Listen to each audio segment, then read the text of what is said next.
Começa agora Café e Palavra com o pastor Jonathan Souza.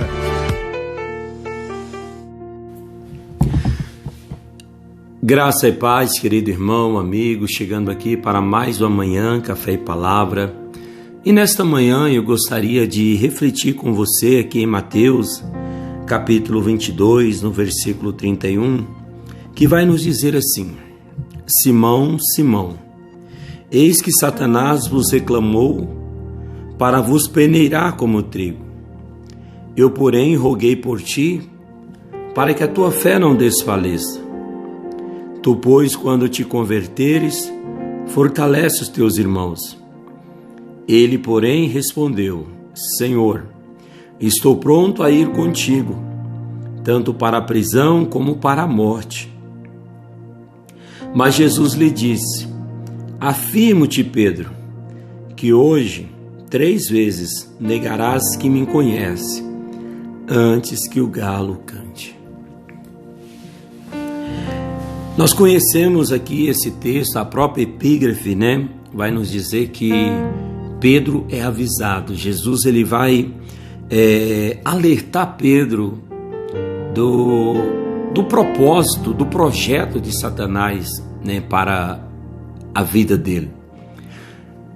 Pedro, lá na frente, quando ele escreve o seu livro, no capítulo 5, ele vai nos dizer que Satanás ele anda ao nosso derredor, bramindo como leão, tentando nos destruir, porque ele mesmo, né,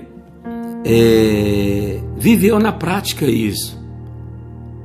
Quem está falando para ele é o próprio Cristo, o próprio Filho de Deus, de uma reunião, né, secreta, em que Satanás ele queria destruir Pedro. Irmãos, você já parou para analisar o quanto Satanás te odeia? Isso não necessariamente somente aqueles que servem Jesus, mas toda a raça humana, todos aqueles, né, que são criaturas de Deus, né, a raça humana.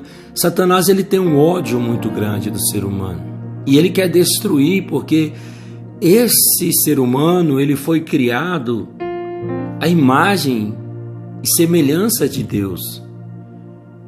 Nós não nascemos à imagem e semelhança de Deus, mas o primeiro Adão, o primeiro pai, o primeiro ser humano foi criado à imagem e semelhança de Deus. Quando Adão pecou, ele altera, ele abre mão dessa imagem que diz respeito ao caráter de Deus, né? E nós herdamos de Adão agora uma natureza corrompida, uma natureza caída, uma natureza adâmica. Por isso que Paulo vai dizer que todos pecaram e destituídos foram da glória de Deus, né?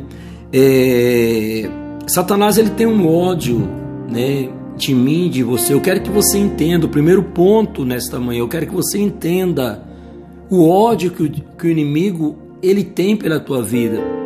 A vontade de Satanás é te matar, é te destruir, é te peneirar. Olha para você ver. Ele reclamou para peneirar como trigo. Quando nós pegamos uma peneira, né, para quê? Para peneirar, para tirar as impurezas, né? Você vai peneirar ali. Então, o que é que nós entendemos com isso? Satanás ele está afirmando, né? O diabo, o significado dele é acusador, e ele está afirmando: me deixa peneirar que você vai ver se vai sair alguma coisa boa dele. Porque Satanás é acusador. Então, quando ele fala peneirar, ele fala assim: eu vou destruí-lo, porque ele é mau, porque ele não tem nada de bom. Então, assim, você, pelos nossos méritos, nós já teríamos sido destruídos. É como Jeremias vai falar no seu livro de Lamentações: a causa de nós não sermos destruídos é as misericórdias de Deus, é a compaixão, o amor de Deus por mim e por você. Quando nós pegamos esse texto aqui e relacionamos ele com outras passagens da Bíblia, nós vamos entender o porquê o projeto de Satanás ainda não foi executado, concretizado na nossa vida. É porque tem um Cristo, tem um Senhor, o Filho de Deus, Jesus Cristo, a qual nós servimos e adoramos como nosso único e suficiente Salvador. Se você ainda não entregou sua vida a Ele, entregue sua vida. Confesse Jesus como teu Senhor, como teu Salvador. Você está esperando o quê, meu irmão? Olha para você ver. O Senhor vai dizer, Pedro, eu, Jesus, roguei, intercedi, orei por você. Orei ao Pai. Paulo vai nos dizer lá em Romanos capítulo 8, versículo 34, deixa eu localizar esse texto aqui para nós lermos. Romanos capítulo 8, versículo 34, ele diz assim: quem os condenará? É Cristo quem morreu, ou antes quem ressuscitou, o qual está à direita de Deus e também intercede por nós. Você vai ver que assim como Jesus rogou, orou, intercedeu por seus discípulos, porque numa conversa íntima, num jantar íntimo que ele está tendo com os seus discípulos ali naquela noite, ele está alertando todos eles que estavam em perigo, e todos eles iriam negar Jesus.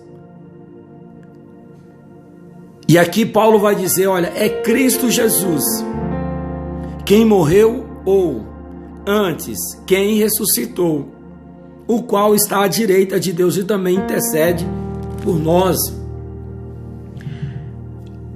Isso é uma verdade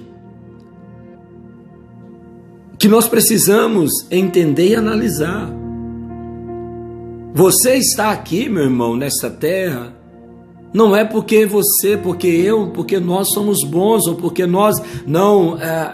Você precisa entender, tem um Deus no céu que te guarda, que te protege, que te livra.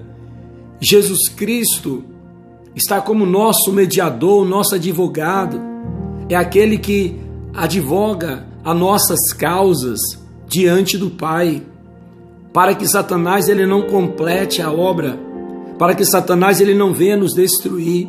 O projeto do diabo era matar, destruir Pedro, mas o Senhor intercedeu por ele. Ainda não é o tempo, ainda não é a hora para Satanás ter poder sobre ele, né? Por isso o Senhor vai alertar: você vai me negar. Roguei por ti para que a tua fé não desfaleça. Tu, pois, quando te converteres, fortalece teus irmãos. Porque o Senhor está entendendo, olha, Pedro, ainda que Satanás ele traz acusações, e algumas são verdadeiras a teu respeito, eu intercedi e roguei por você, porque eu sei que vai chegar o tempo que você vai se converter. Eu estou aplicando para você esse texto aqui. É como se o Senhor estivesse falando para ele: eu sei que você não está pronto ainda, eu sei que você ainda não entendeu, mas eu sei que você vai entender. Eu sei que vai chegar o tempo que você verdadeiramente vai se converter, e quando você se converter, fortalece os teus irmãos, porque eu estou orando por você. Eu quero que você entenda, você não está sozinho nessa luta, nessa peleja. A causa, o motivo de nós estarmos aqui de pé é porque existe um advogado nos céus. E Paulo vai escrever a Timóteo que temos esse mediador que intermedia a nossa causa, né? Vou dar aqui para você um outro texto, Hebreus. Nós vamos analisar, né, diante da palavra de Deus. Nós podemos examinar, né, que a palavra do Senhor nos afirma isso, que nós temos esse mediador, nós temos esse advogado. Hebreus capítulo 9, versículo 24, porque Cristo não entrou em santuário feito por mãos, figura do verdadeiro, porém no mesmo céu, para comparecer agora por nós diante de Deus. Paulo vai escrever em Timóteo, o texto citado, vou ler para você aqui, lá em Timóteo, né, no capítulo 2, 1 Timóteo capítulo 2, versículo 5, portanto há um só Deus e um só mediador entre Deus e os homens, Cristo Jesus, homem, o qual a si mesmo se deu em resgate por todos, testemunho que deve prestar em tempos oportunos. Para isso foi designado pregador e apóstolo, afirma a verdade, não minto, mestre dos gentios na fé. Temos um advogado, Jesus Cristo, o nosso Senhor, não existe outro. E é por isso que ele vai dizer lá em João capítulo 14, no versículo 6, eu sou o caminho, a verdade e a vida, e ninguém vem ao Pai, ninguém vem a Deus, a não ser por mim. Meu irmão, não ignore esse nome de Jesus Cristo de Nazaré. Não entregue a tua adoração a um outro nome, a uma outra divindade. Não existe nenhum mediador fora de Jesus. Somente Jesus Cristo é aquele que pode advogar a nossa causa. E eu quero que você viva a palavra de Deus. Receba a palavra de Deus. É por isso que aqui o Senhor está dizendo, olha,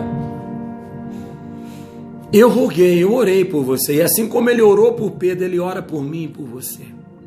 Se você ir lá em João capítulo 17, você vai ver a mais linda oração do Senhor, pedindo ao Pai para não tirarmos do mundo, mas guardarmos do mal. Quantos livramentos, irmãos, o Senhor nos concede todos os dias, todos os momentos. Não seja ingrato diante de Jesus Cristo. Não vire as costas, não abandone o Senhor. Estou falando de um Deus, um Senhor que te ama. Todos os dias Ele te carrega. Todos os dias Ele está intercedendo ao teu favor. É a palavra que nos afirma isso. E Pedro, né, assim como às vezes nós, seres humanos, temos essa síndrome de achar, não, eu estou pronto, estou preparado. E Pedro vai dizer, ele porém respondeu, Senhor, estou pronto a ir contigo, tanto para a prisão como para a morte. Pedro achava que estava pronto. Mas Jesus, que é onisciente, ele sabia, ele conhecia o futuro de Pedro. Olha, e Pedro vai dizer assim, eu estou pronto, mas Jesus, não, você não está. Hoje mesmo você vai me negar 3 vezes. E vai me negar 3 vezes antes que o galo cante. Mas Pedro, ele se enche, né, de arrogância, né? E não, eu estou pronto.